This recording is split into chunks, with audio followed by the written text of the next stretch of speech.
Hello and welcome to another exciting episode of the Full Spectrum TTRPG podcast. I am Trey. I am Rungren. And we've got more SCPs to talk about tonight. I have 4 on the docket for tonight that hopefully we can get through. If not, we might just get through 3. Okay. 001 proposals. Right. After these 4, we'll have 28 to go. That number sounds incredibly big, I know. Yeah, but a lot of them are short. But a lot of them are very short. Yeah. And you're going to see that with the ones we have tonight. 3 of them that I have tonight are short. Okay. And one of them is like a 10th of the length of the Ouroboros cycle. Okay. So, we're going to start off tonight with SCP-001. The world... GB4. Right. The World at Large. This one was written by Billith. And this is Containment Class Esoteric. Secondary Class Netzach. And so we're getting into some of them now that have the newer classification system. Yeah. These are the ones that were older ones that have been rewritten. And so over the years, some of them got to be a little boring, a little dry comparatively to the others. Like the Sheaf of Papers does not ever need to be rewritten, right? That's a cool idea in and of itself. You don't need to change it. Yeah. But this one, the premise was basically Earth used to be lived on by aliens. And that was it, right? So it's been rewritten. It's a different story now, and that's why it has the newer classification system. I know. And just a reminder for everybody, 001s are all their own universe. Each one's different from the others. And again, again. That's how it works. It's a cycle. So each one is different, but as time moves forward and ideas become spread throughout the Foundation, they're going to show up more and more. And that's why Netzach shows up here. Okay. Because Netzach from the Ouroboros cycle, that's just the name of every AI now that works for the Foundation. You know, if you're doing a Foundation, any kind of SCP story, and you got an AI, it's probably going to be Netzach. Okay. So go through the classification if this begin. Yes. So, classification system. The old classification system was very simple. Let me pull up the full list here for the new one. Oh, I forgot the keyboard doesn't work this way. We pull up the classification system for the new one real quick. Because the old one was safe, which meant it was completely safe. Right. It was neutralized, right? Or neutralized. Safe, neutralized, either one. Yeah. Euclid meant that it was a problem, but it could be contained. Right. Thank you. Thank you. Then... Of course, it goes over mine, but Trey made sure it's behind his camera. And covered him up. All right, whatever. The...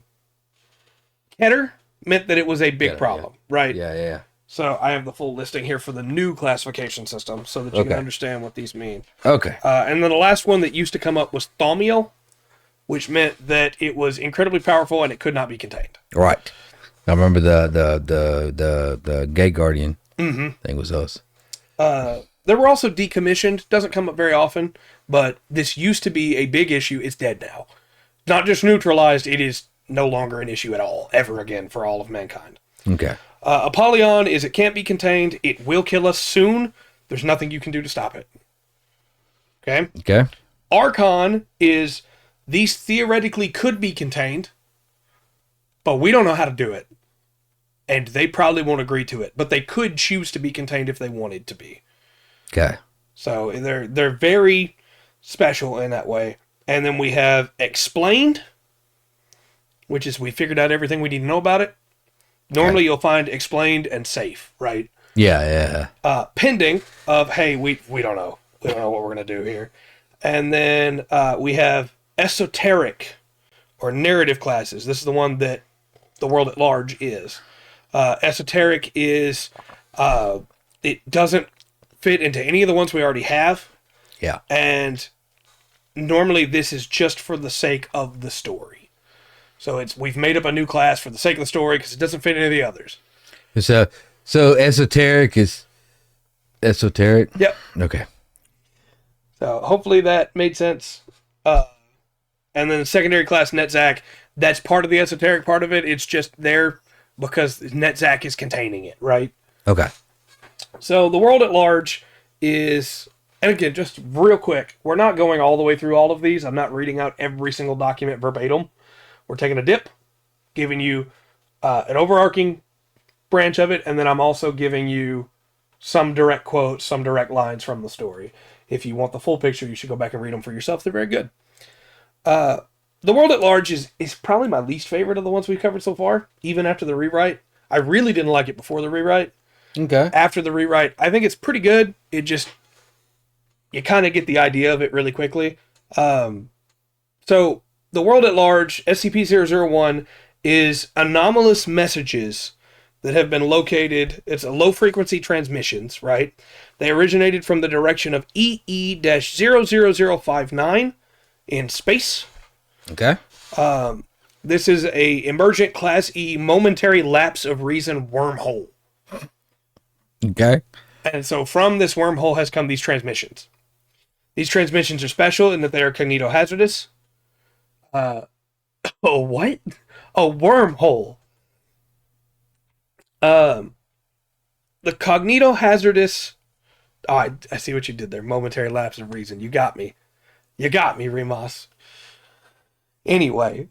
The cognitohazardous messages are similar to Sumerian and Mapudungun.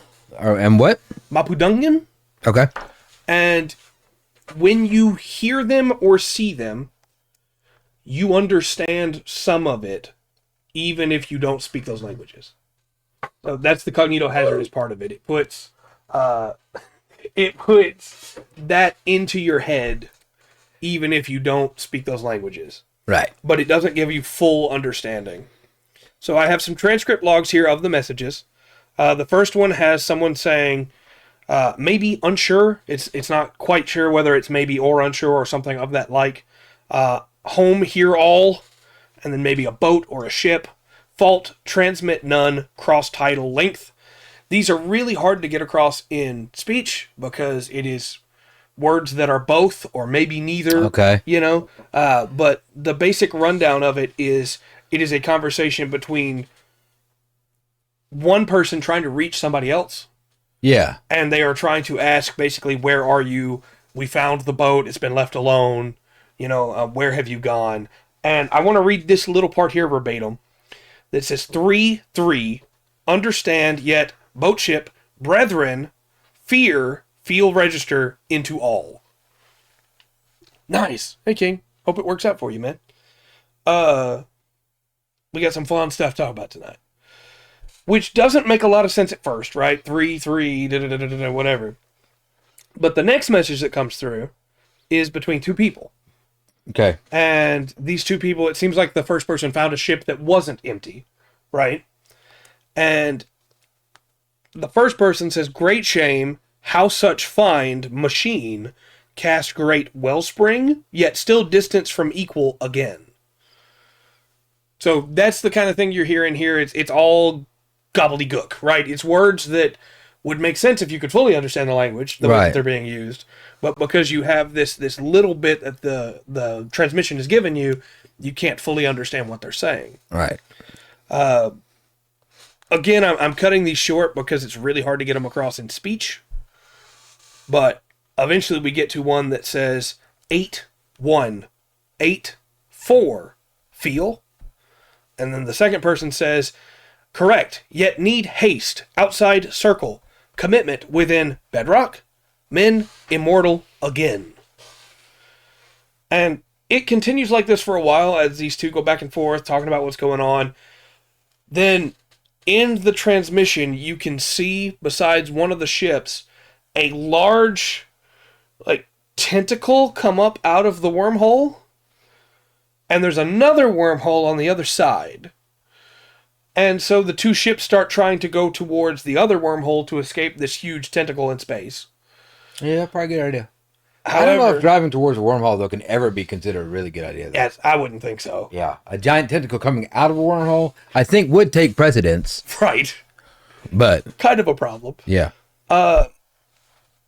Ship B, the second ship, decides to sacrifice itself so the first ship can get away. And veers back towards the tentacle. And when it does, ship A says 9-5, none enough, none enough. And B says, understand, haste, brethren, all into paradise. And A says, paradise. And then B, ship 2 flies off to die. Yeah. Ship 1 goes through the wormhole. And what is found afterwards is a large structure in... Make sure I got the right spot here. I don't want to give you the wrong spot. This is all written in scientific manual style without any narrative in between, so it's kind of hard to find all the information in this because I just took screenshots of all of it. Figured that would be easier than trying to rewrite all of the dialogue. But the Foundation sends out, having found a ship in Samaria, they send out a probe into the area of space where it would be called Altruis 9. And Altruis 9 is able to find proof that there was, at some point, some kind of reality movement in space here. Yeah. But the area of space is no longer anomalous. However, moments after figuring that out, the wormhole opens again next to the probe, and the probe goes in. And then whatever was found, the O5 Council shut down. Ooh.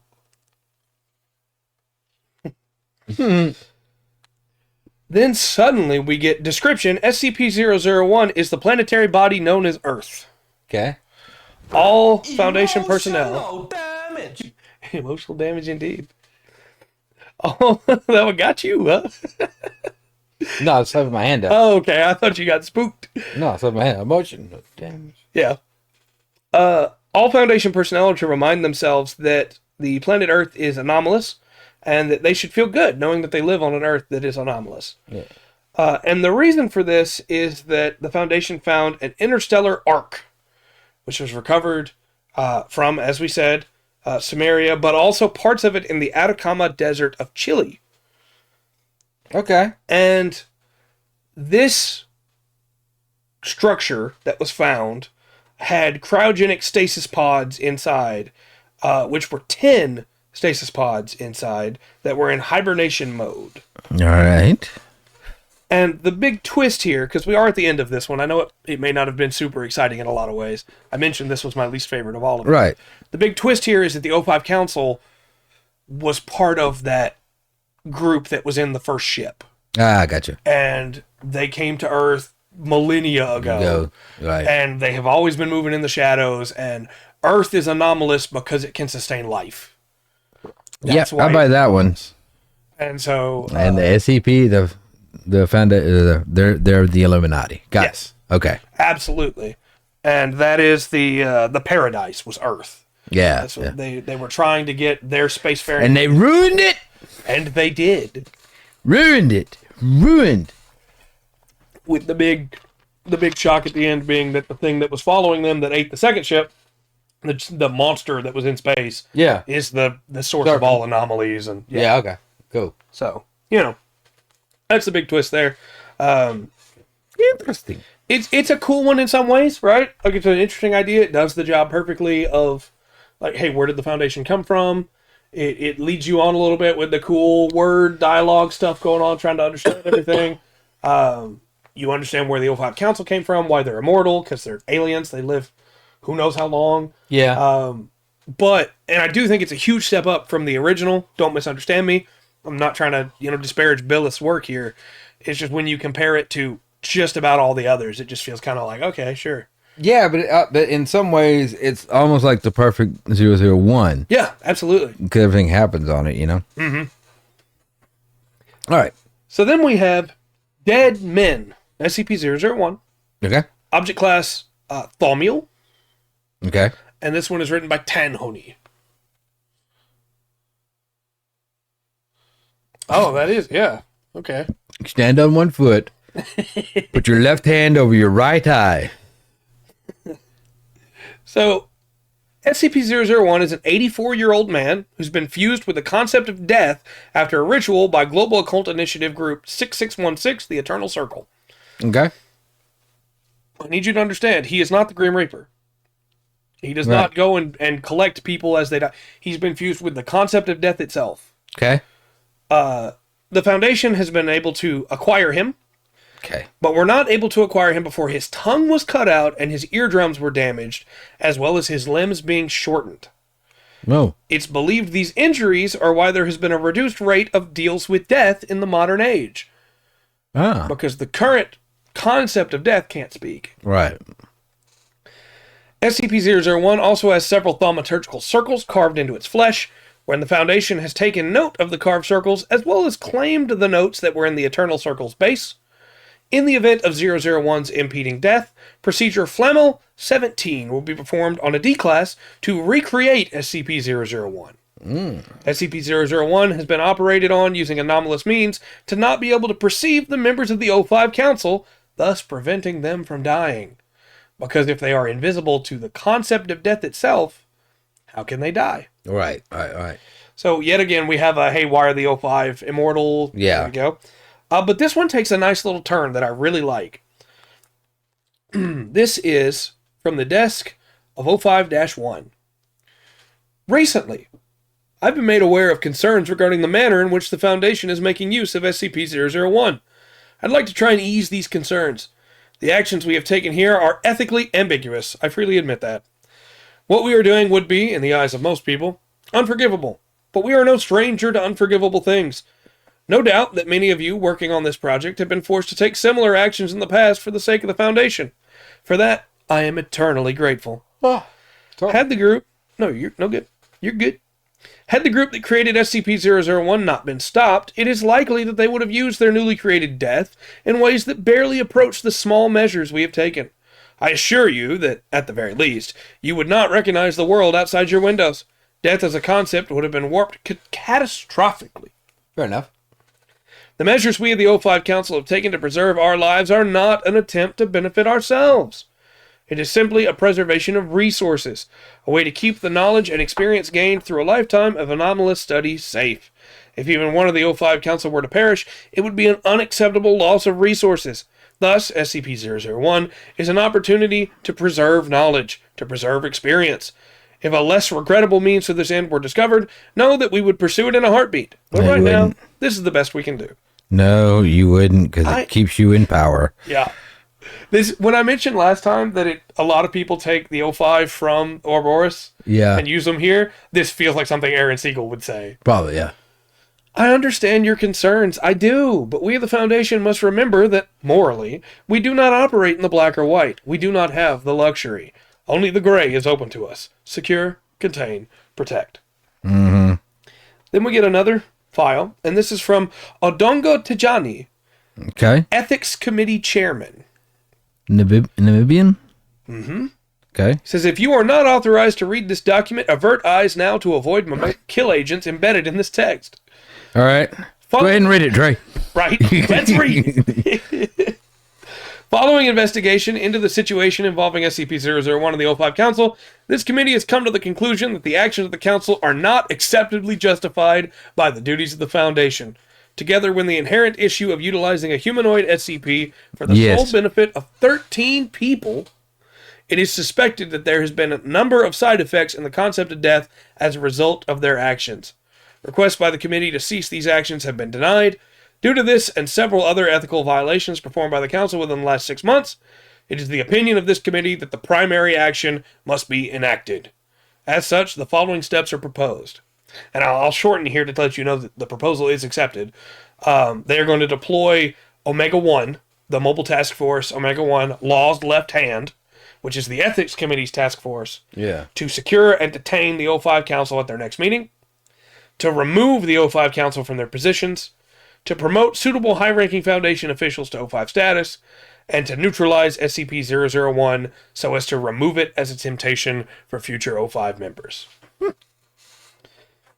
They do mention that, it's regrettable that we have to take this action, but it's clear the O5 does not care about ethics anymore. Yeah, right. Yes. Well. And so, even the warped values of the Ethics Committee have a bar. Then we get camera feed from a couple AIs, one of which is the O5's AI, one of which is the Ethics Committee's AI, and one of which is the site AI, which is NetZac, of course. Yeah. Now, the O5 and Ethics Committee AIs are different AIs. And there's another one that enters that is run by the administrator. All right. And so these four give us different feed and feedback on it. I'm going to shorten all of this to just give you the... Well, as nervous as that makes me, everybody's got their own AI. Yeah. As long as none of them are using Bing, I think we'll be okay. Yeah, that's right. That's right. So, yeah, the ethics committee and their kill team. You know, there was a young college student, this young lady. I do believe she was like 19 or 20. She might have been 20. I know she couldn't drink yet. Yeah, she got impregnated by her ethics teacher at college. That was like, maybe he, maybe it's time to switch fields. Yeah, you should step down. I don't think you can hold that title anymore, Will. No. So we get camera footage of the two teams fighting. The mobile task force, both of the ethics committee, the law's left hand, right, and of the O5 council, the red right hand, that we knew from the Ouroboros cycle. Again, as you move forward, this stuff gets used again, And was it ethically okay? That was not ethically okay for a professor to knock up a student. I don't think that was ethically all right. No. We also get some really horrifying information given very casually because it's coming from AI, right? Yeah. That multiple, 3 members of the O5 council are on the ground having been shot in the head and are not dead. Because, they can't die. See? Huh? True. Yeah, I guess so. Yes. I guess so. So you have multiple members of the O5 council unable to die on the ground, shot in the head.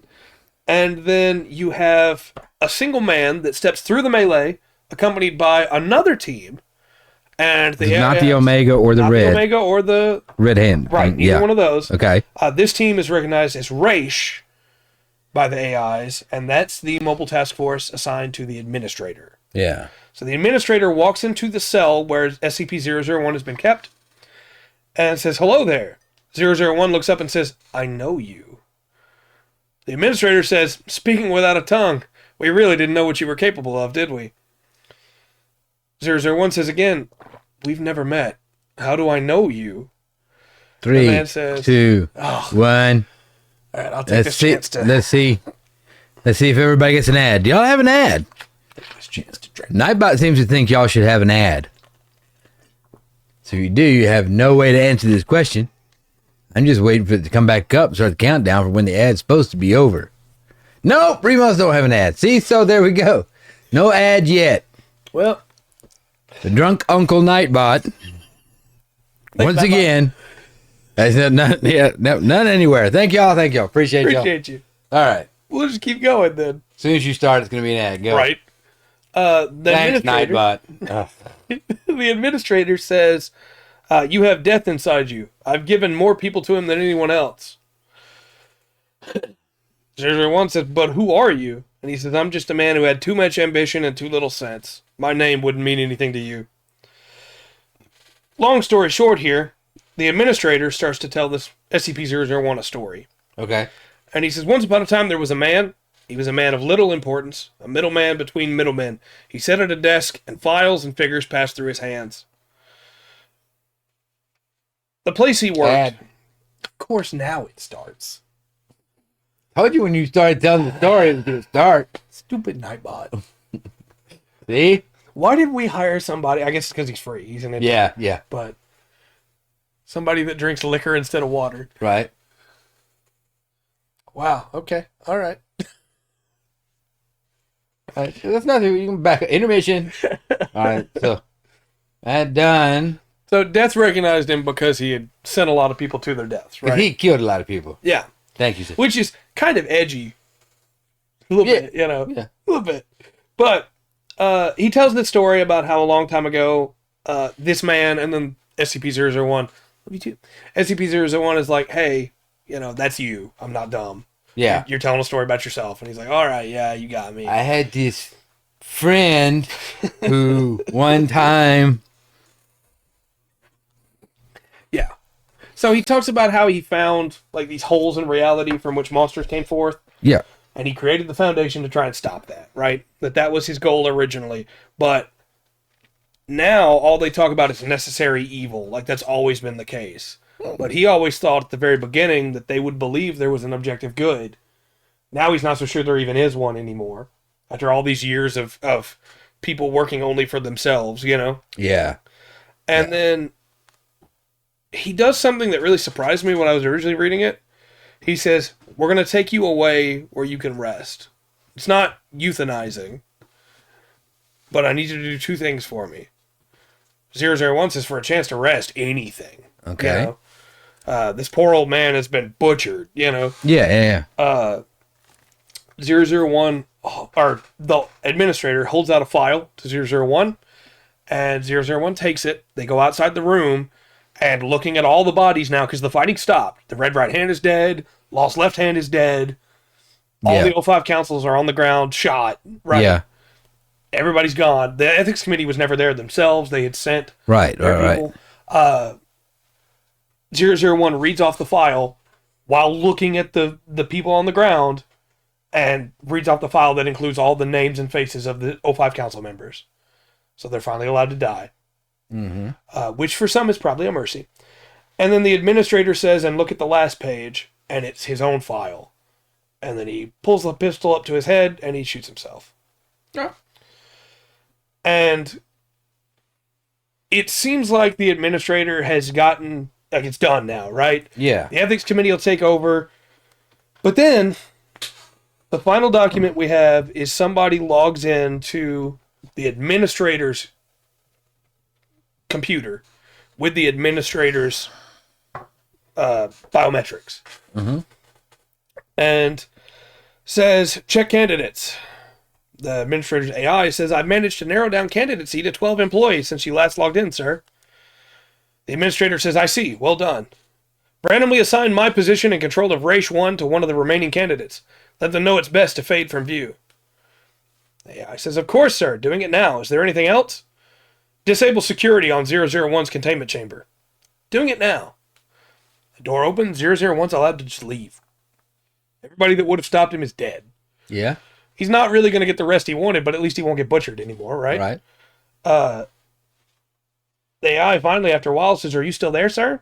The administrator says, yeah, play that song I like, will you? It's been a while since you last made that request, sir. Playing now.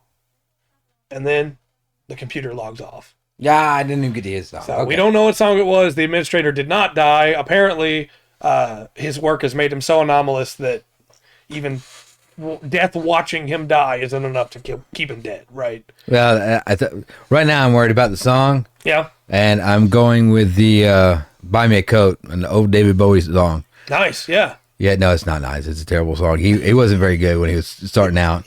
I've never heard that one. So yeah, I've heard Bowie's later stuff. Yeah, he does have some good stuff, but the buy me a coat of buttons of silver, buy me a coat with buttons of gold. I see. But yeah. So canonically in my head, that's the song. See, I was thinking like Digging Up Bones. Yeah, nah. The song. Static white noise.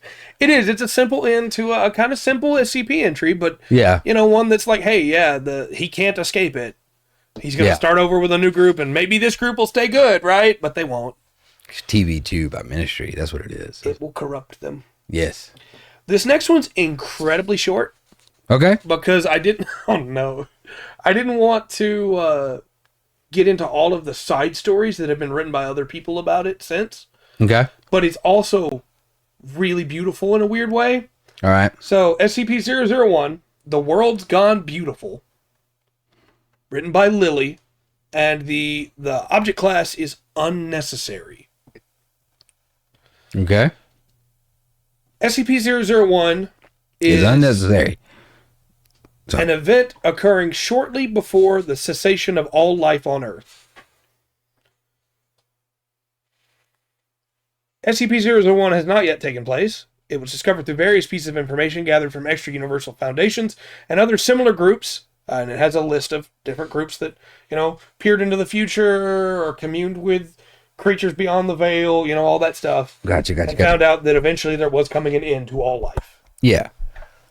It is important to note SCP-001 is not the cause of the apocalyptic scenario, merely a pre-occurrence response to it. 001 is, according to records, distinctively recognized by certain key features. During an SCP-001 event, flowers are observed to spontaneously appear and bloom over 90% of the visible land surface of the planet.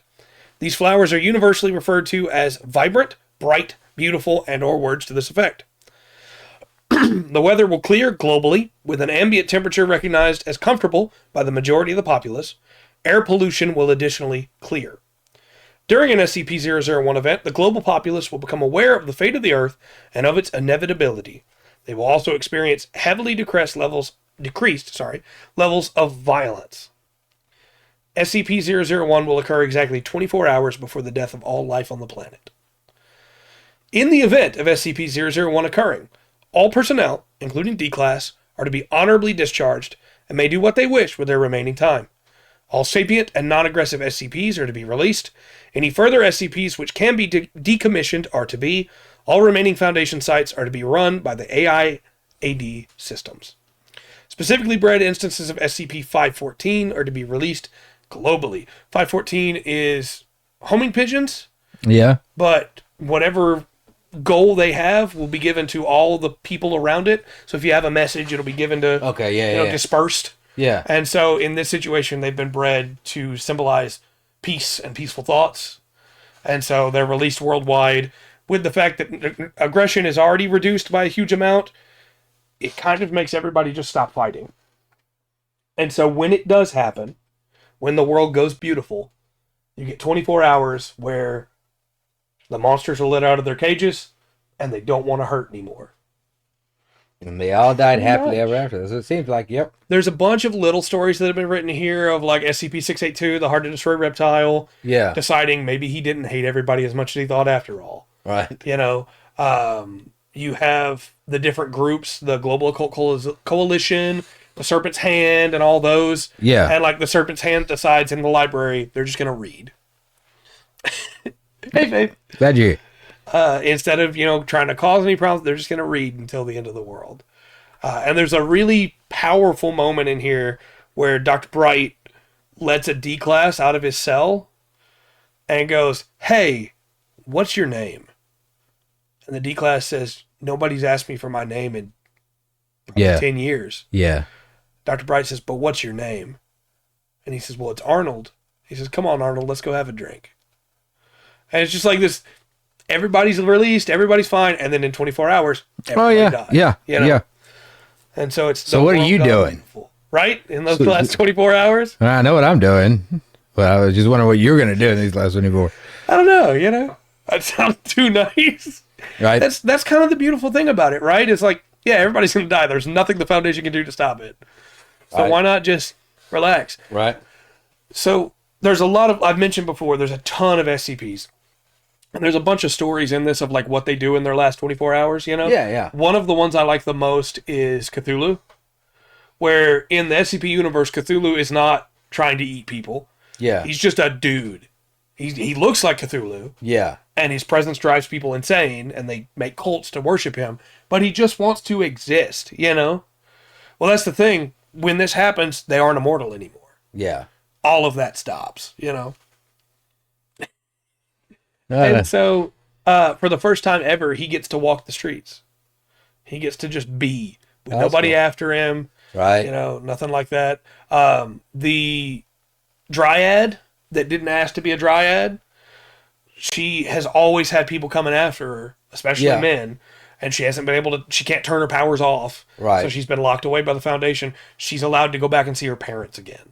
And it's just like for a little while, for a very brief time, these SCPs get to be at peace. Right. And then everybody dies. I'm plugging in an amp. The big one. Then I'm plugging an amp to that. Another one, some more speakers adding on. It's going to be loud. Yeah. Yeah, just saying. Go ahead. I'm going to go find the foundry where they film all the Kamen Rider stuff and blow myself up with the pyrotechnics. Okay. Rock's fault. Well, everybody dies. And that's the end of The World Gone Beautiful. Like I said, it's really short. It's really sweet in its own way. It's just like, hey, this is a contingency plan. It's going to happen. Yeah. At some point, this is happening. Mm-hmm. I got you. So our last one for today, and it will cover the rest of our time. Yeah, I want to do the full fall back as the explosion goes off. Yeah. is the Scarlet King. We go from something beautiful to something horrifying. All right. Hope you're ready. SCP-001, the Scarlet King, by Tufto. Okay. Object class, safe. Okay. SCP-001 is actually SCP-231, which was once Keter, but following the investigations of Dr. Robert Montauk, is now considered safe. Okay.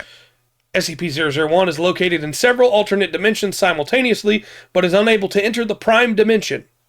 So, a couple quick catch-ups here. Yeah. That if you were reading this, like I said, it originally was SCP-231. Yeah. So, the file was already out on it. The Scarlet King is an extra-dimensional god-like being, right? That he wants, he has 7 brides, and when they have their 7th child, he gets to enter the prime dimension, right? Yeah. There is a really fun comment in 231 about 343, which is the Abrahamic god, saying, hey, but I like 7 first. You can't just have my number. Yeah. And the Scarlet King just doesn't respond. And so just a really fun little thing there. But the 7th bride is a little girl, and she's been locked up by the Foundation, and Procedure 110 Montauk is the procedure that keeps the Scarlet King at bay. Because what they're doing to the little girl is worse than what he would do to the little girl. So he feeds off that fear and that disgust and that revulsion, and he doesn't need to come into the material plane yet. Okay. What they're actually doing is reading that little girl a bedtime story. But the Foundation figured out that thought and belief creates power for the Scarlet King. Yeah. And so Procedure 110 Montauk is a D-class going in and reading a bedtime story to a little girl, and then when he's done, he goes outside and they shoot him in the head, and they send in the next one the next day. So that nobody knows what happened. They tried originally amnestics, it wasn't good enough. Yeah. And so, for her safety, because she's smart, she can't die. Right. They tried that first. Because of course they did. They're the Foundation. Yeah. They read her a bedtime story every night. And they make it seem like the worst thing in the world. And most of the people on the beat don't know that's what's happening. They think it's something else far more terrible that I'm not going to say. Yeah, I'm sure. So that the Scarlet King is kept at bay. But the one who came up with that was Dr. Robert Montauk, right? This is the guy that has been after the Scarlet King for a long time. Okay, Go ahead. Do you know anything about that name, Montauk? No, I do not. You know nothing about the Montauk Project? Not off the top of my head, no. Did you watch Stranger Things? I did. That's based off the Montauk. Oh, okay. So you need to go just the real life thing. There's a, Yeah. Okay. Yeah. I'll have to look into that thing. Yeah. I didn't realize there was a real life version of it. I thought it was just the... Yeah, there's a lot of questions about it. This place, there's these buildings there. I'm pretty sure you can go out and like see stuff. Okay. And things, but yeah, there's actual a Montauk project. Yeah. And a lot of, I do believe that a lot of it's still classified. A lot of it's been released through FOIA requests. A lot of the FOIA requests have been denied for it. I'm sure. Some of the stuff has come out a little bit this and that, but that's basically kind of what they got the idea for Stranger Things and the secretness and all that. Must be classified. Yeah. Yeah. Though that makes more sense too, because the Magnus Archives also has a character named Robert Montauk. Yeah. So that makes a lot of sense there. Yeah. The Montauk project was working on psychic things and supernatural types of things. Yeah. So Dr. Robert Montauk here has been after the Scarlet King because his brother Jacob disappeared many years ago. His brother Jacob was 14. He started when Robert first got onto the project. Yeah. Jacob disappeared. Just like that. Right after Robert started investigating the children of the Scarlet King, which is the cult that is trying to bring the Scarlet King into the world. He was convinced the cult was what happened to his brother, and he redoubled his efforts, gave up everything else in his life to try and take down the Scarlet King. He doesn't know it, but we know as people that read SCP that his brother was actually taken by, I believe it was 2371, which is the shadow that dreams. You fall into it and you never wake up. You become a part of the infinite dream. But he doesn't know that, so he dedicates himself to taking down the Scarlet King.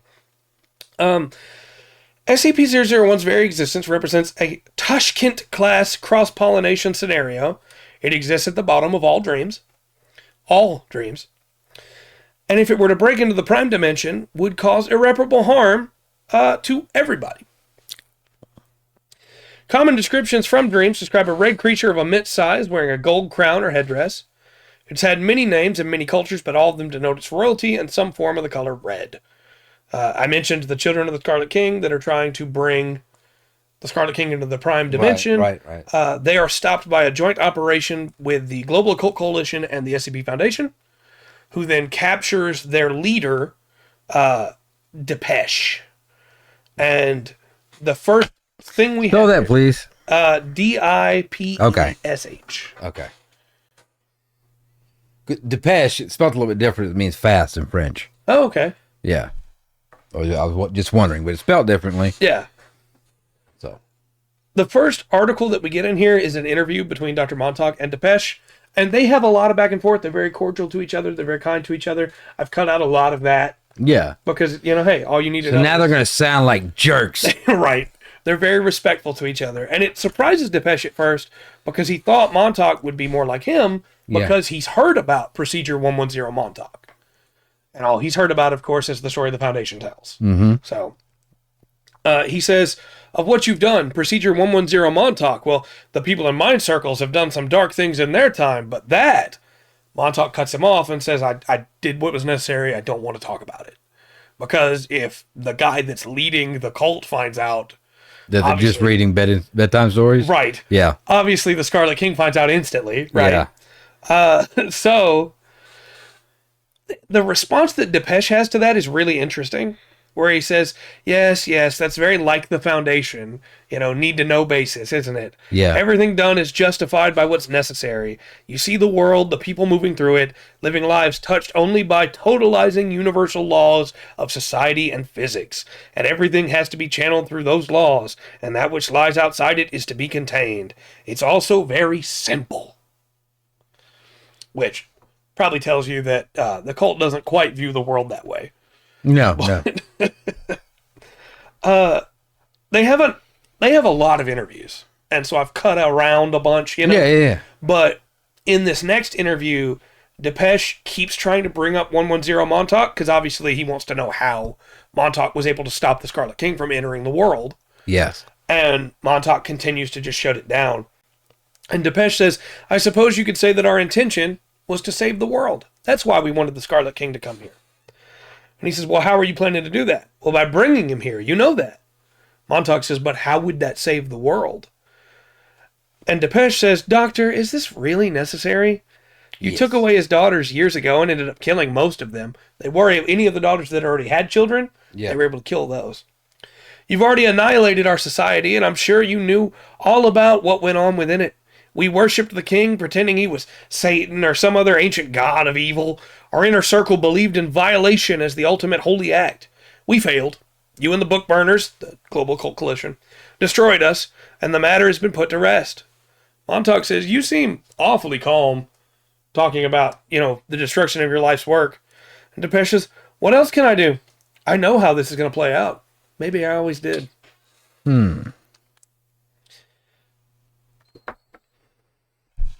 Yeah. No, there's Depeche's view of the world is very interesting, and we're going to see that Montauk's view is twisted by his desire for revenge. Yeah. And so it leads to a really interesting back and forth. I firmly believe you should read it for yourself if you find these little short snippets interesting, because their whole dialogues are very, very cool. So at one point, Montauk comes back to talk to him again. He finds out that there are these laws that the cult follows, and he wants to understand what they are, but Depeche keeps giving him cryptic answers. So he straight up tells him, hey, you're talking in circles. Tell me something, or why do we even need to keep you alive? Yeah. And so Depeche says, well, I can't tell you everything. You wouldn't treat the information properly. You'd treat it as scientific fact, something to be swallowed, understood, contextualized. Montauk says, what's the problem with that? Yeah. And Depeche says, why are you dredging this stuff up? Montauk says, well, I shouldn't tell you, but I'm tired of this. I've been working on this for 2 decades, project lead for 9 years, After I came up with a procedure, I don't know, I'm tired. Everywhere I turn, I see the Scarlet King, but nothing about him makes any sense. Some big horned devil, arcane blood god. It's all so small, so obvious. The Foundation's changed recently, you see. We faced demons, malevolent genre dwellers, sevenfold destroyers, all of which are far worse than some old sacrifice deity. But there, behind everything, I see this smile and fire. That dread, that old dread, it lingers. And this is despite seeing horrors far less easy and far more subtle, trying to break the world on a daily basis. I just want to understand, I suppose. Peel back the layers, the tales upon contradictory tales, and find out who the Scarlet King really is. Depeche smiles and says, "You're being pretty candid today, Doctor." Montauk says, "I've kind of just stopped caring. This job gets to you. The things you have to do, the regrets. I'm too high up for anybody to touch me now, and I've run into too many dead ends to get hung up over protocol. Just tell me something. Anything." And this is when Depeche explains the laws. Got him. The first law is the law of blood. The second law is the law of concrete. The third law is the law of howling. The first law, the law of blood, the Scarlet King set. That was his law. The law of concrete, someone else set. And Depeche doesn't reveal who. And the third, well, it's got a set, or you can't walk on it. Exactly, yeah. It's right. concrete. And the third only makes sense once you've understood the first two. Okay. So he can't give him anything more specific at the time, right? This obviously is not what Montauk wanted. He wanted, some details. Yeah. So he leaves, and he starts doing some digging on his own, and he finds the testimony of Jack Hurst, a defector from the Children of the Scarlet King. Now, Jack Hurst had been killed in an accident many years ago. But Jack Hurst had the anomalous ability to... This man knows how the Foundation works. And how stories worked. Go ahead. Hurst had the anomalous ability to basically Animus from Assassin's Creed. He could re-enter the body of people from the past and view what they saw and feel what they felt. Okay. Which was a very useful ability, as you might assume. And he found in the ancient past, he's got a whole write-up here. I'm going to skip through most of it for the sake of time. But he lived as a soldier fighting for the Scarlet King. Because at some point in the ancient past, the Scarlet King was here. Mm-hmm. Somehow he got sent away and is trying to get back, but he was here. And he served as a soldier of the Scarlet King. He embellishes a bit here and there, which he himself tells us he does. So, don't take everything he says as fact, which is also why I'm not reading everything verbatim for you. All right. Some of it is his own lies. But he mentions that at one point, something happens that disrupts his ability. And instead of being in the body of the soldier, he's suddenly on the other side of the battlefield. As he's fighting as one of the nomads trying to oust the Scarlet King. Okay. And these nomads are the people of the urns, which we're going to get to later in another SCP. The people of the urns that use all kinds of weird powers and feel the force of the wind. And it's here that he figures out that the Scarlet King, from the side of the soldier of the Scarlet King, was this dominating force above the castle, a will of iron and fire and blood. Yeah. But from the other side, it's just a voice on the wind. Yeah. It's a voice tempting him to turn away from all that he knows, Yeah. And that's the most important part of what he gets. Eventually, the two that he was in kill each other on the field of battle. And it's very traumatic for him, but, he leaves the children that night. He leaves the cult. And nobody tries to stop him. And then he joins the Foundation. He defects to the Foundation to try and stop him. There's also a really interesting timeline that Montauk puts together of the SCP Foundation's changes to what they've been doing to stop the Scarlet King over the years. So in 2009, the provisional children of the Scarlet King attempted to summon the Scarlet King in. And the attempt was prevented by a Foundation raid, right? They used smearing blood and destroying buildings and smearing the blood on the rubble of a Cochrane Gardens housing project complex in St. Louis, Missouri. And it's believed that they used state officials to do the destruction and then were able to get in and do their work, you know. In 2012, the Red Guards used blood, bones, and spinal fluid of several animals, along with chanting, to create a portal to SCP-001. That portal is still around now and is trapped behind a wooden door and is colloquially called the Door to Hell. Okay. Because the portal behind there is, you know, fire and smoke and screams. Yeah. Much wailing and gnashing of teeth. Yeah, you know. Nobody knows why they wanted to do this. Up until this point, they weren't the kind of group that would do it. They didn't serve any anomaly. They just, you know, protected their own people, and that was all. Yeah. But in 2014, the Global Occult Coalition tried. No details are known as to how they tried, but they did not succeed, and all the records pertaining to that are missing.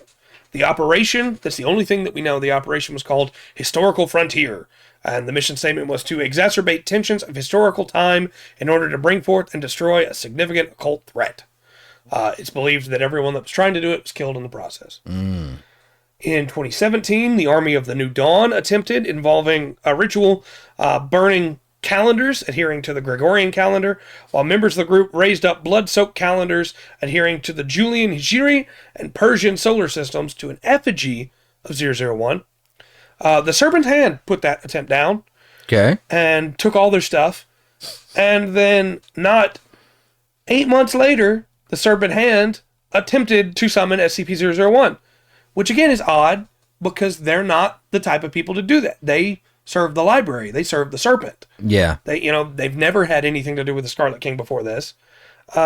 However, the attempt was failed because of a schism in the group, and the resulting casualties were not small. Serpent's Hand had a great civil war, basically, over it. Just, laying the groundwork here for that whisper on the wind. Yeah. Montauk goes back to interview Depeche again, and Depeche brings up Montauk's brother. Montauk tries to divert it to talk about the law of blood, and when Depeche keeps bringing up the brother, keeps bringing up the 001 procedure 110 Montauk, Dr. Montauk pulls out a gun and says, "Stop talking. This interview is not about my private affairs. Answer my questions or I'll shoot you," basically. Yeah. He asks him again, "Please state for me the meaning of the law of blood." Depeche says, "Isn't it obvious? It's the way the Scarlet King ruled. There was order, but it was through the imposition of an iron will on the peasantry, through armies of slaves, through a nobility bred to be cruel, the realities of the world of his day in his corner of the globe." Montauk says, "What does that have to do with with SCP-001's nature? What are these other laws?" Depeche doesn't want to answer at first, and yet again, Montauk says, "I don't have time to play your games. I have a gun here, Yeah. Answer my questions." And Depeche says, "I'm sorry, you must look for the law of concrete. That's all I can tell you." So Montauk leaves. He does not shoot him. Okay. I mentioned that timeline. Montauk revises it. Now it's not just what happened in the Foundation response to it. Now it is votes from the O5 Council.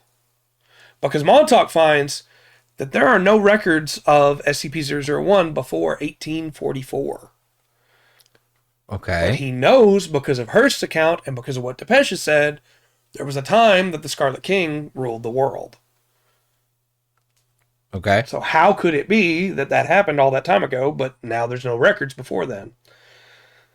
So he finds this vote, this records of votes, things that aren't supposed to be available to anybody else. He's gone well above his clearance, right? Yeah. To find these things. He'll be in trouble if anybody finds out. Right. He finds that after a series of hymns devoted to SCP-001 were heard outside Site-001 in 1844, that the O5 Council voted to officially standardize documentation across the SCP Foundation, and it passed 13-0. And so Site-001 originally at that time would have just been the original O5 Council researchers before there was a Foundation. Right. That were just researching anomalies. They heard these hymns devoted to 001 outside their site, and they decided it was time to finally standardize documentation. This was an anomaly they didn't understand. It was time to move, right? Okay. It was time to make the Foundation. No, that's completely different. Completely different conspiracy theory. That is a clever answer, though. Yeah. Then in 1857, I almost jumped ahead too far, all members of the O5 Council reported dreaming of an unidentified man of South Asian origin weeping. This made them vote to standardize containment procedures for SCP-001. It passed 12-1. So they voted to standardize specifically for SCP-001. Yeah. It's time to classify him 001. It's time to figure out what's going on. We had a good 13 years where there were no more problems with SCP-001. It's happening again. We need to get moving. Yeah. In 1895, a large quantity of blood-stained sheets of paper with the words SCP-001 written in blood over each sheet spontaneously manifested in the bedrooms of all members of the O5 Council. The blood was later identified to belong to both Agent de Beauvoir and an unknown species of poultry. Now, I haven't mentioned de Beauvoir at this point because I've been cutting a lot of the conversations out, but de Beauvoir was the man that got Hearst into the Foundation when Hearst defected. The vote was a vote on the termination of Agent de Beauvoir. It passed 6-5 with 2 abstains. And he died in a tragic accident on the same day that Hearst died. In a tragic accident. Yes. Yeah. Yes. In 1902, a location in North America saw sudden and unexplained wildfires. Residents reported seeing dragons made of fire and a horned crown appear in the night sky above the area. The wildfires were found in 2007 to have begun at the location of the future Site 19. Vote on the implementation of the site system. Passed 10-2 with 1 abstain. So when that happens, they say, hey, we need more than just one site. And it turns out, without even meaning to, that where all those fires were is what eventually became Site 19. Also, you might notice that it's becoming more regular. Mm-hmm. It was 13 years, and then it was 30, I'm bad with math, 32 years. Now it's only been 7 years. In 1922, several cracks appeared in the earth near containment area 179. Red smoke was seen pouring out of each crack for 7 minutes before the cracks abruptly closed. This was met with a vote on the containment procedures for SCP-2317. See you later, Will. Well, 2317 is the door to hell. Okay, yeah. And so they voted on how they were going to contain that. It only passed 4-3, with 6 abstaining. So that's a weird vote. Okay. It is. It's almost like some members of the Foundation or the O5 Council are very unnerved by all this and think that maybe we should be doing this differently. Yeah. In 2011, we get a pretty big jump there. It's been a while. 2004, 2011? 1922 to 2011. The last date was it? No, it was 20. Because it was 1902, then 1922. Yeah, but you jump forward to 2014, I thought at one point. Then come. No, okay. That was for the other one. Sorry. Okay. That was for the people that were doing rituals. Okay. And so if you cross-examine those, there is some fun. Yeah. Hey, these dates are a little close. Yeah. But in 2011, a series of hymns devoted to SCP-001 were heard outside Site-001, interspersed with the sound of laughter, which was exactly what had happened before, except now there's laughter too. Yeah. A vote to unify the project purviews of SCP-001, SCP-231, and SCP-2317. 231 was the non-001 title for the Scarlet King. Right. 2317 is the door to hell. Okay. So they're all unified under Dr. Montauk. Passed 10-2 with 1 abstain. Then in 2018... That one guy never votes on anything. Who is that, Clarence Thomas? That one guy might be deaf. Right. No, he never votes for anything. Just abstaining, you know. Several interdimensional rifts open outside containment area 179. These rifts alternated between opening on the universe Kappa Arakesh and opening onto an unknown dimension. Universe Kappa Arakesh is hell. It's not actual hell, but it's what the Foundation calls where the door leads, right? Yeah. Now we know it's the Scarlet King's dimension, right? Right. Might as well be hell. This unknown dimension is characterized by the presence of a large quantity of red smoke and an unknown number of human voices screaming from within. Montauk finds following all of this, because he's doing a lot more digging than he should be allowed to do, as we said. Yeah. He's using somebody else's clearance. And in other SCPs, Robert Montauk is a good friend of 05-3. Okay. So it's believed he's probably using 053's clearance here. Right. Probably without 053 knowing, right? Maybe. But maybe he does know. Maybe he's the one that's been abstaining all this time. Maybe so. But he finds a manifesto from the Children of the Scarlet King, which talks about the sins of modernity. And how it is not that we glorify the pre-modern. The suffering was very real and very extant. We must not fall into the trap of seeing the past as a series of beautiful Arcadias, full of dancing around maypoles and shepherds living in pleasant anarchy. The past was brutal, but it was also real. It wasn't really the pre-modern, too. That is merely how historians have characterized it. They are wedded to their theory of modernization and can conceive of no alternative mode of development other than a singular drive toward the contemporary West, with other modes of living seen as being stuck in some imagined earlier place on a timeline. It's all nonsense. The people of the past were capable of seeing the world as it really is. Those of us who have joined the King's forces can all see this truth. There is something very, very wrong with the world in which we live. Our buildings are made of calcifying, peeling concrete as we shamble each day to jobs and lives created solely for the purpose of maintaining their own system. But there's no other way to live. Yeah. Socialism, anarchism, syndicalism, these are little more than constructed pipe dreams, the frail thoughts of lesser men trying to impose their antiquated prejudices on the world around them. No, there's only one alternative way to live, to cast down the law of concrete and to raise up the law of blood. Yeah. We must learn what it is to die, to be enslaved, truly, brutally enslaved, with no compassion or compunction from our masters. We must learn what it is to be taken towards a single purpose, to know and truly understand our lack of agency. We must be beholden to a world of gods and darkness, the tempest-tossed refuse of a race of fools. We must kill modernity, post-modernity, with all its analysis and sneering observation. There is only one rule, the rule of chaos, for humanity, for life, for the Scarlet King. So, from this, Montauk figures out what the law of concrete is. Yeah. The law of concrete is you must tear down the concrete to raise the law of blood.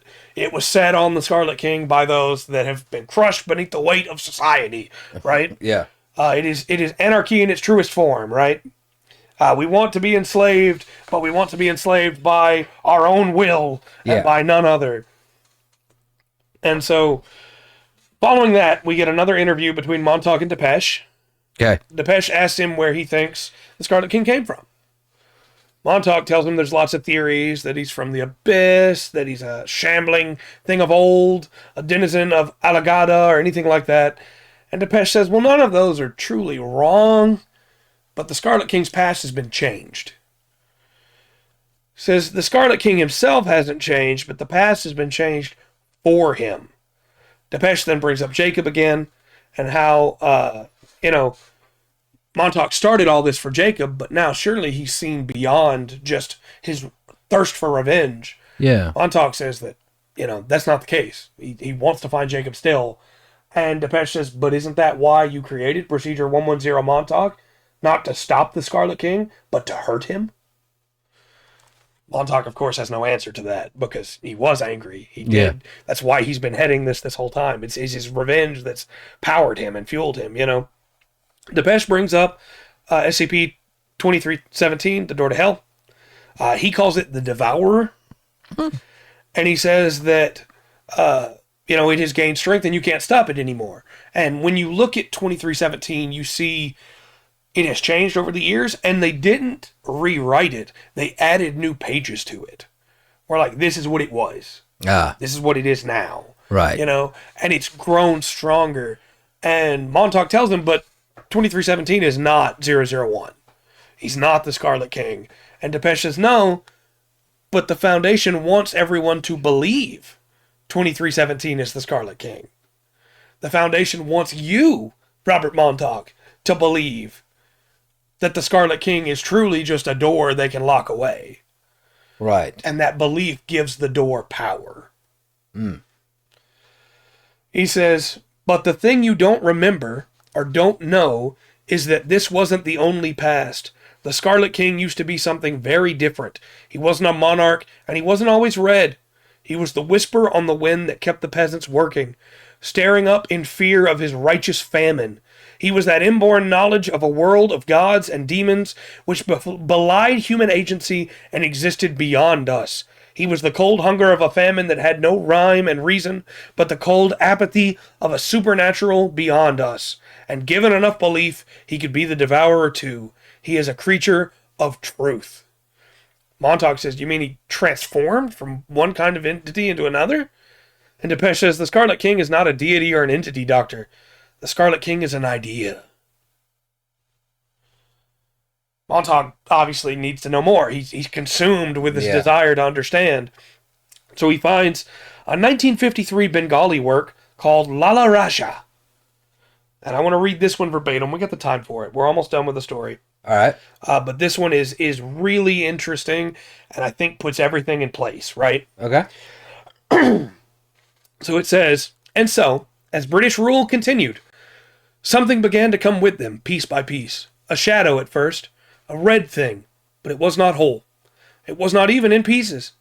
It was something that crept up slowly, piece by piece. It met the shadows of our country, the mice bleeding in the rice fields, and it began to take form. It didn't have a mind, not at first. It wasn't enough of a real thing yet to have one. It was a set of images. It was a blood-red slab of skin taken from the heart of some Christian demon, which was set upon an ancient magician of Hindu rites. But then it was categorized, written down, described with precise scientific terminology. It didn't like that. Things of magic, technology, empire that were never meant to mix all came together and began to bend the nature of the world. As Europe came to us more and more, as we learned to be civilized, our religion began to change too. Anantashesha was not an ancient and capricious god in the form of an immense snake. It was a morail of scientifically unusual size, noted for producing amnesiacs and causing a cognitohazardous effect. That's another SCP. Mm-hmm. We learnt that we were Hindu, that we had always been Hindu, and that all of our various and mixed beliefs were all variations of a singular ideal, because the British weren't comfortable enough with another way of living which could not be classified, explained, killed like a butterfly pinned to a board. But beneath this lay a fury, a cry for authenticity, for a reality, even as we expressed ourselves more and more in their language and their categories, even in our struggle against them. It lay in our literature, in Tagore and the others. It lay in our Ada, in our menial jobs as clerks. The endless struggling tension between old and new, between modernity and pre-modernity. And in those fault lines, in that cry of rage and fury, in our hatred of the old and the hatred of the new, there rose a hybrid obeying nothing but the law of the howling. There rose the Lala Rasha. Because what is he but the cry for a forgotten age? He is the British peasant staring up at the red sky, the Bengali widow's weeping and shaven head, the Aztec priest ripping out another's heart. He is all of those things transformed, as modernity does to everything, into modernity's own destruction. He is the resistance, the fury, the hatred of all that was for all that presently is. What we were was full of good and evil and all else mixed together. The happiness, the beauty of the world, the struggles and heartache and reality of it all. But now we have lost almost all of it to the machine, except our rage. That's all that's left. And thus comes the king, the howl of the destroyed and forgotten and oppressed. His only purpose is to destroy, maim, enslave, and smile. Smile that smile of a king whose enemies weep before him. He cannot exist where there is no modernity, because his entire purpose is given to him by modernity. He is a god of blood, a god of spine and bone and sinew, to remind the denizens of this world that it is not good. It is cruel and hateful, and that is good. That is right. Modernity is a sin, and he is the correction, so that we can once again live as we must, cold and hungry and starving and very, very afraid. Yeah, I don't know if I want to live like that. And ideas, belief, creates power. There's a, okay. So take a drink while you explain this. Okay, was one of my favorite graphic novels. It's the greatest novel is The Sandman by Neil Gaiman. No, I'm not watching it. But I will read it again. Probably soon. But basic premise, without spoiling too much. That got me wrong. Right. So stuff has been the Sandman dream, Morpheus. He got captured. This guy. So what happened is Aleister Crowley is trying to capture Death because he's getting old and doesn't want to die. Yeah. And he does the thing to catch up with the Endless. Death is Dream's sister. He doesn't catch Death. He catches Dream. And he's disappointed on that, but he's like, aha. You know, it's like, well, at least we've got this. This is a very powerful being. We're going to do this. Of course, Dream, he's the aspect of Dream, kind of like the idea there. Concept of death, yeah. Yeah, kind of the concept of death type of thing, personified. Neil Gaiman is really cool because there are a lot of historical things he brings up in this, of like the weird sleeping sickness epidemic of 1916. Yeah. So that's what causes it. So he catches Dream and keeps him things, and there's lots of bad things that happen. Anyway, he loses his stuff as he's captured. Even though he's a mortal being, he's captured. He's like trapped for like 70-something years. Right. Maybe a little bit less, which is still like, that's a long time. Even though I'm immortal, to be in a glass bubble. Oh, for this sure. is a long time, right? He's got a mask, a bag of sand, and a ruby that is like his items of power that he uses to run his kingdom of Dream and all that. Okay. Those get stolen. One of them gets stolen by Chorazon, a demon of hell. Okay. And so Dream goes down to hell, and everybody's giving him a hard time. Like, oh, what are you going to do? Right. And he actually has to go through this whole challenge to try to get his stuff back. And it's a really cool setup. And of course, it's kind of convoluted. There's 3 rulers in hells right now. There's been a kind of a civil war. They're trying to work stuff out. Like they don't like the way stuff's been running down there. So I think it's Lucifer, Beelzebub, and Azathoth. I think anyway. Okay. 3 of them are up there. Anyway, so the guy, like the guy that's really strong in charge, right? Lucifer is kind of making fun of Dream. And he's like, you got no power here, Bubba. Right. And of course, it's really cool because he goes by all the Dante stuff, the suicide. Oh, yeah. Sorry. Can't say that. Minecraft. The Minecraft lake. Yeah. Forest. Yeah. Where everybody, if you jump in the lake, you turn into a tree. Right. And anyway, that's Dante, but it was in there. Anyway, so the whole thing, and this guy's got him, he's like, all right, you got your ruby now. You won the contest. Where are you going? This is my plane. Yeah. What power do you have here? And the guy, Morpheus, Dream, just turns to him and goes, well, what power does hell hold if people can't dream of heaven? Yeah. And now it's kind of like, well, crap. Yep. Kind of stand aside and let him pass. Yep. Through that. So it's kind of kind of like the same thing. Yeah. Yeah. The idea is real, but anyway, go ahead. It's become real. Yeah. So it has power. Right. This obviously shakes Montauk to his core. This reading this out. Yeah. Recognizing that this entity is real, and the more thought that goes into it, the more real it becomes.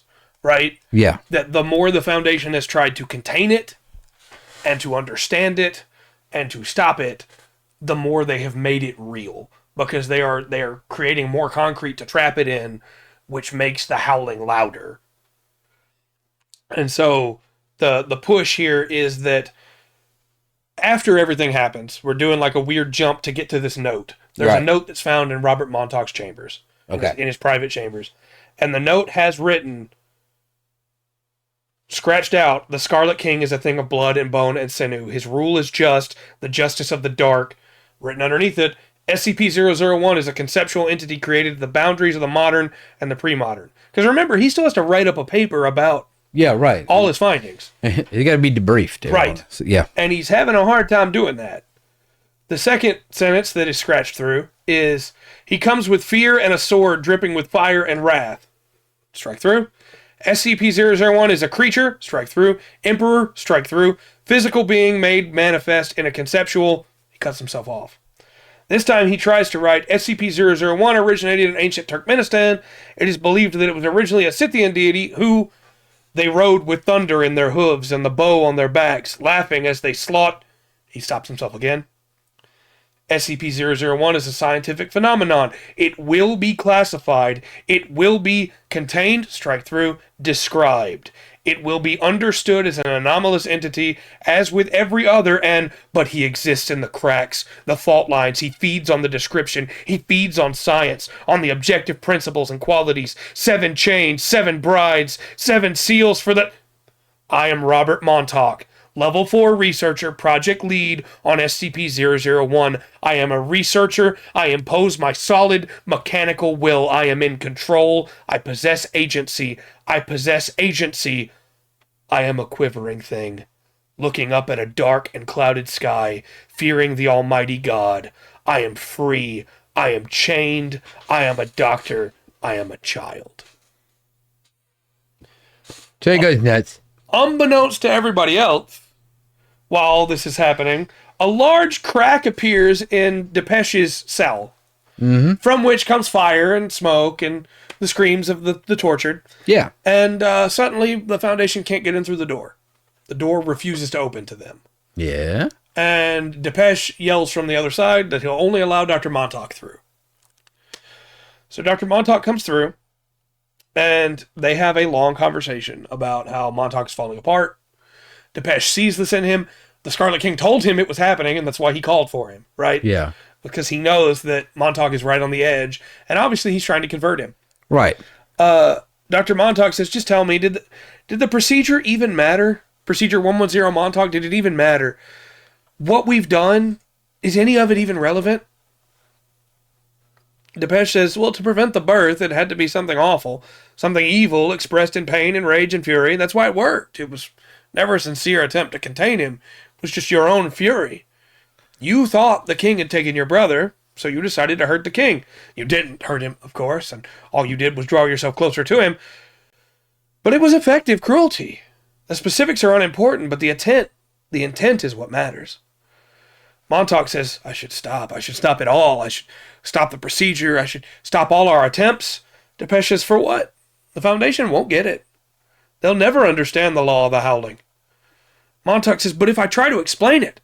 Depeche says, they can't imagine it. It's beyond their conception of reality.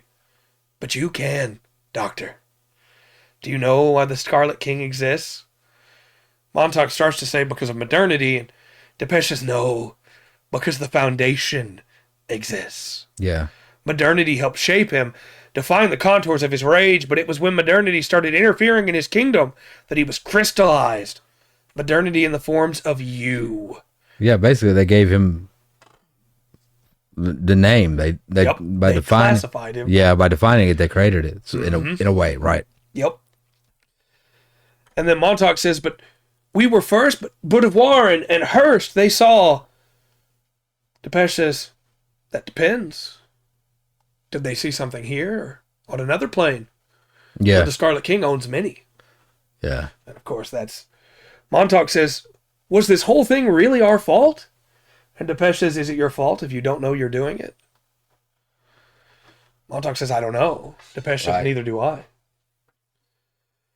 Then Montauk tries to, tell him, well, the Foundation was formed in the 1920s. It was formed to secure and contain and protect, Depeche says, do you really believe that? Montauk says, I have to. Depeche says, you're a scientist. You should know there's no such thing as objectively true in science. There's always room for doubt, always space for error. Montauk says, but that's just humans. We have flawed minds. We're incapable of full interpretation. We observe what's solid and real, the laws, the bedrock. And Depeche says the bedrock is defined by the number 7. 7 chains, 7 brides, 7 seals, 777. My whole life has been defined by that number. It tortures me. Endless heptagonal shapes dancing beyond my eyes. We're not allowed to live. We're not allowed to be people. That's a luxury of modernity, despite its coldness and its creaking wounds, to be able to be a full person. 7 girls taken away by raiders in the cold as the wind demon howled and howled. So the Scarlet King had to have 7 brides.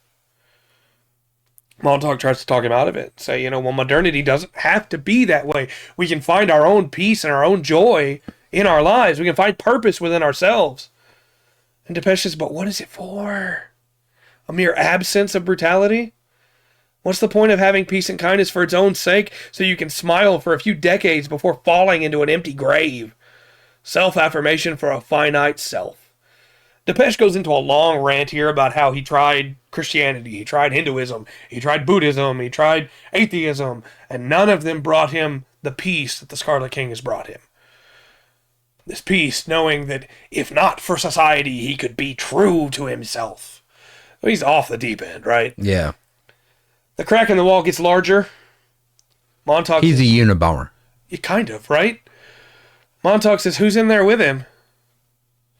Depeche says, who knows? 7 realities more? Scarlet King moment. He says that he's been given vision by the king. That's how he knew Montauk, was turning. And the vision burns his eyes even as it warms his soul. Oh, I got given vision by my love. He's in a little box up there. The other X-Men. He doesn't burn your eyes, huh? And stuff. No. He goes into more of like his past and everything, and Montauk kind of shuts him down at that point. He's ranting, and Depeche says they were always going to be cold and silent, talking about all the other religions he tried, because Montauk says, don't say it. Depeche says, you have to hear it. Montauk says, I don't want to.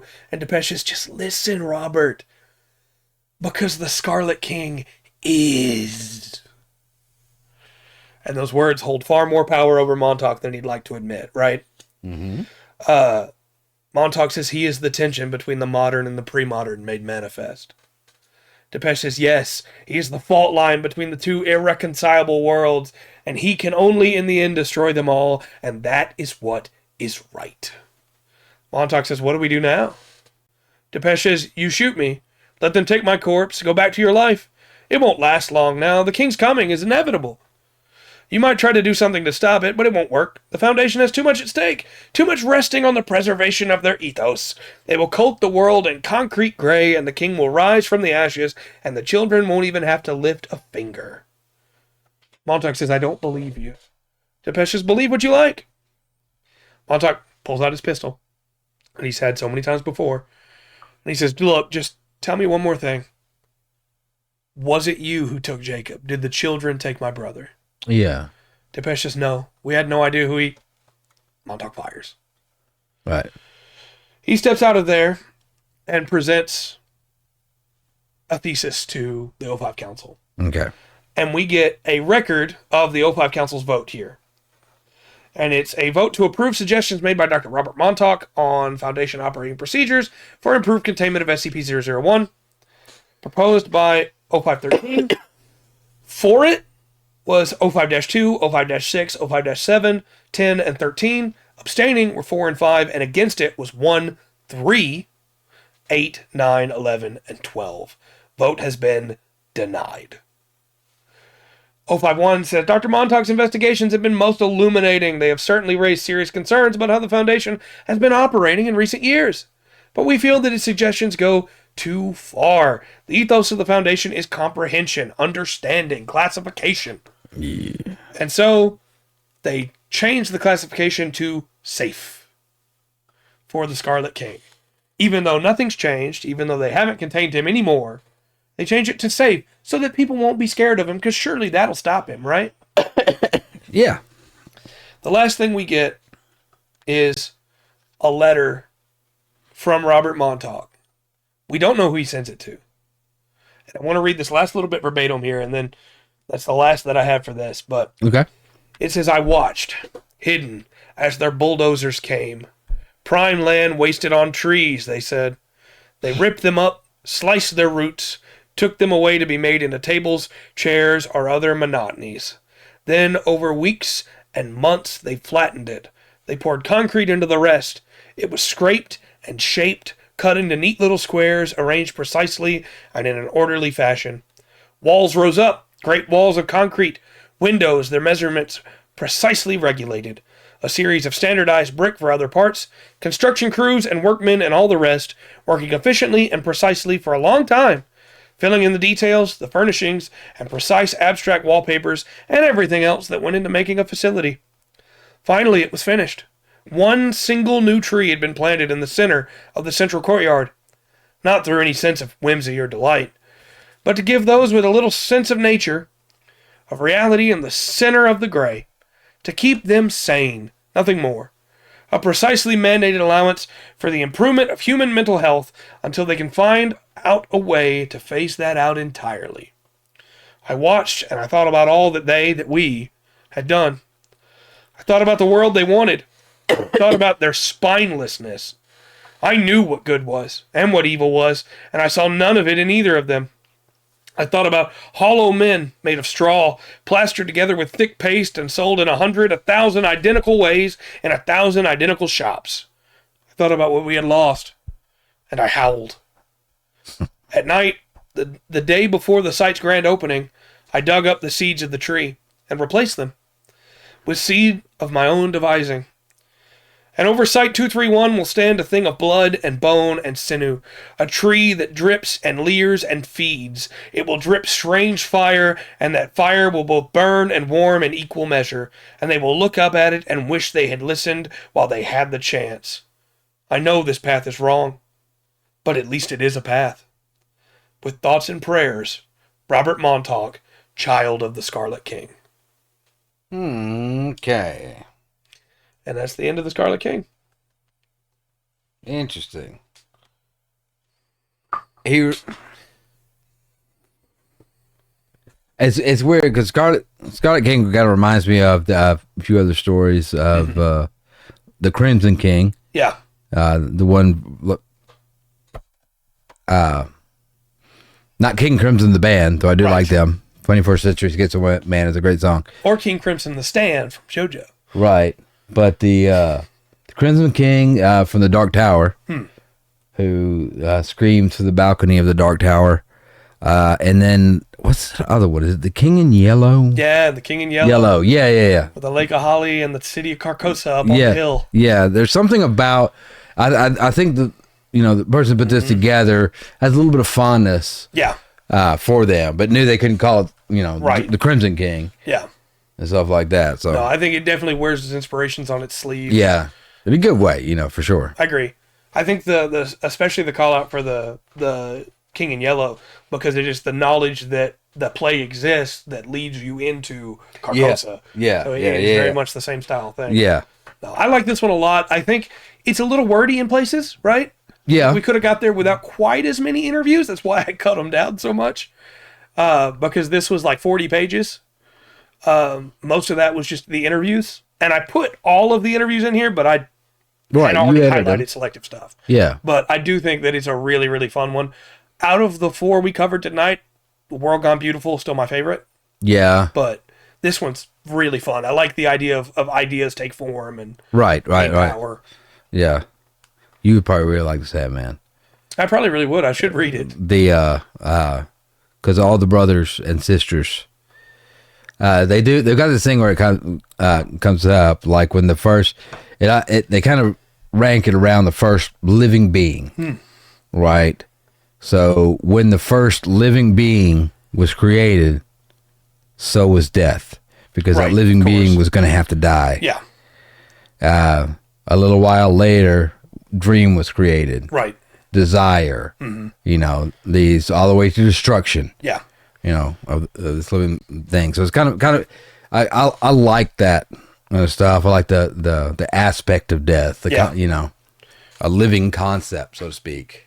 That's fair. The last thing I borrowed of y'all, it took a very long time for it to come back. Yeah, that's all right. No, I do. I like the idea of concepts. Okay, that'll work. The idea of concepts given form is really cool. And since this is our TTRPG podcast too, I want to remind you, we're covering these because you can steal any of these ideas. Your Big Bad being a concept that grows over the course of the campaign as people talk about it. Yeah. People build it up. Maybe originally it wasn't that big of a threat at all, and if the party had realized back then it was just a concept, they could have smashed all discussion of it and it would have died, right? Right. But also then at the end of the big boss fight, you know, not only have the physical attributes to fight with, you can use the mental, spiritual, so to speak, aspects and stuff. All of a sudden it's doing psychic damage too. Yeah. You know. No, I like that a lot. I'm really glad we're covering these. There's a lot of good stuff in there. Yeah. These are a lot of fun. I like the way, I just like the whole concept of it. Mm-hmm. You know, that these, and you know, after we do a bunch, maybe we should try to make one. Yeah, I think that'd be really cool. The concept of breathing tomorrow. Look, the concept of breath as a monster is a really cool twist on that. And I don't say that just because I'm an asthmatic. Right. I think that's a really cool idea of like the act of breathing is a fight against the concept of stealing wind from, right, you know, stealing the air from the sky. Like, that's cool. I want to see a boss fight in a video game that is just like the body fighting to keep the air so that the body can process it to be able to keep it alive. Yeah. That'd be really nifty. Make sure you brought your thief to be able to steal, because you need to steal more. Right, you need to steal more. That's terrifying. And I think that's the cool thing about the idea of a concept as a boss, right? Yeah. Because it can be anything. It can be the concept of loss. It could be the concept of grief. It could be the concept of, hey, you walked by my shop every time you came to town, you never bought anything, and that resentment built in me. Mm-hmm. You know, just little things that grow. Yeah. The dark thoughts have given form to constructs. And I think that's why I really like this one, because, you know, it gets complex, the law of blood, law of concrete, law of howling. But in reality, it's just, I want that primal way of life. Yeah. That's my desire, is to go back to where we didn't have to get up and work every day, but instead we had the fear of death every day. Yeah. You know, it's not a good world, but... Right. Yeah, it's not the... It's like, yeah, you can be all tough saying, yeah, I ain't scared of death. And, of course, always the big comeback to that is, yeah, you're scared to live. Yeah, that's right. You know? That's what's scaring you, type thing. So that's pretty cool. I'm really enjoying this. Really enjoy going through these, and these big ones. These, like, these are the start 001s to. And I know in many ways a lot of people are excited for us to get to the ones that are after the 001s. Yeah. But we wanted to start here not just because it starts at 1, but also because it does, but also because a lot of SCPs are changed because of this. Yeah. If we started covering SCP-2317, The Door to Hell, and you didn't know the Scarlet King story, you're not going to understand what's going on there, and we'd have to cover it then anyway. Right. So this way, when we get there, we can just go, yeah, remember the Scarlet King? This is that door. Mm-hmm. And then we can get into the actual story of that SCP. As having a backtrack. Just backtrack. Yeah. Gotcha. We got 28 more. Most of them are like dead men. Yeah. Lengthwise. Yeah. There's a couple that are like the Scarlet King lengthwise, but most of them are short. There are a couple that are World Gone Beautiful short. Okay. And so we'll breeze through those. But the next one that we're going to cover for sure, I don't think it's going to take that long, but it's a really fun one, is about Dr. Wondertainment. And that one's really fun because the entry changes. You go down the page, you get to the bottom of the page, and at the end of the page, Dr. Wondertainment says, I don't like this one, let's start again. And you click the link, and it's a different version of that page. Oh, that's cool. And so that one's going to be really fun to talk about. I love Dr. Wondertainment. Okay. So that's your tease for next week. Excellent. Right on, man. Good stuff. Anything else you wanted to add before we go into the outro? I don't think so, man. I really... Yeah, at some point needs to randomly just throw SCP-007 in there. Yeah. just so we can go, just so we can have it in there. It's coming. Maybe we'll make that one the channel mascot. I don't know. Just wait till we get to SCP-777. Okay. Very nice. But tomorrow we'll be doing SD Gundam. The Dark. We're going to try and wrap up the normal playthrough. Y'all got normal, hard, and hardcore. Right. At the I know y'all aren't going straight to the next one. Straight to the next one. Hard, and then we're going to beat normal. Normal. Yeah. And then we're going to take a break and try to come back to do hard once we've had some more time to grind off screen and maybe get the DLC and grind through some of that stuff because the DLC suits are stronger. Right. Because the first set of hard missions, Dark and I both tried to run them on our own, and they weren't bad, right? Okay. They're not bad. They get bad real quick. Okay. They get bad real quick. And you'll be throwing those in there, obviously, until Gunbreaker 4 comes out, and then I'm pretty sure that's going to be the whole story for a while. We'll do probably a month of Gunbreaker 4, if I had to guess. But I will go ahead and announce, for the fun of it, next Friday, not tomorrow, but next Friday, we will do Infinite Craft. We're going to play around with Infinite Craft and try to see how many Gundams we can make in Infinite Craft. Nice. So that'll be fun. Okay. We might try and do some Lotro stuff in there too. Why not? You know? Maybe. Final Fantasy. Monday, speaking of Lotro, we'll be back Monday with MO Mondays with Lotro. Yes. Gonna have a good time there. We always do. I say we're going to have a good time. Those people at Bar Tour, they're not exactly having a good time. That's one of the people you run into right now are not. Life's not good for them. They, their friends and family are all dead. There's a giant snow creature. Yeah, and the closer you get to Sauron, the worse it gets. It's just kind of a general rule. Yeah, I'm really excited for when we get to Gondor. Yeah. Like, you know how on the Kinship Island, that lady goes, dark days, dark times. Yes, yeah. Yeah, my first thought every time I hear that is, man, I bet it sucks in Gondor to live there. Yeah, you get your first view of Nerzum. Yeah. Our boss right now that we gotta go beat at some point. He is big. Yeah. Right. Big scary thing.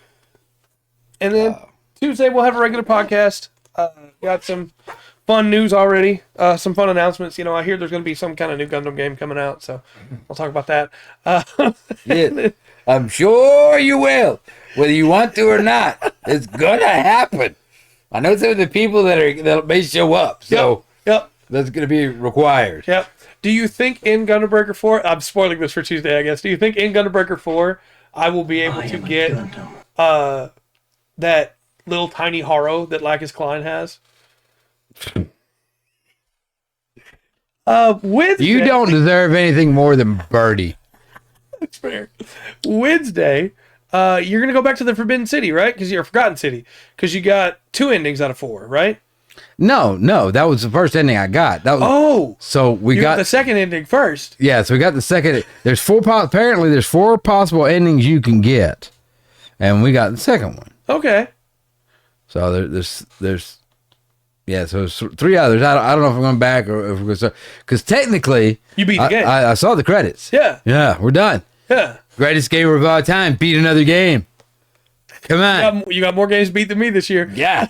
Just saying. We could do a vote then tomorrow or I say tomorrow. We're not voting tomorrow. No. So Tuesday, maybe we'll take a vote. I'm sorry. I'm still shocked on the fact that lady, if you are not watching Rundgren play The Forgotten City, you need to go back and watch those VODs. They're on YouTube. Yeah. When I get home today, the other one will go up. It should have been done processing today. Yeah. At one point, a woman sets a man on fire. That's all I'm saying. Yeah. You should watch those. Yeah. Yeah. It's a good game. Yeah. And then next Thursday, we'll talk about Dr. Wondertainment. Yeah. Looking forward to that. That one sounds very interesting. I like it. Cool. Until next time, then. I've been Trey. I have been Rundgren. And this has been the Full Spectrum TTRPG podcast. Remember to always enjoy the full spectrum that TTRPGs and SCPs have to offer. Good night, all.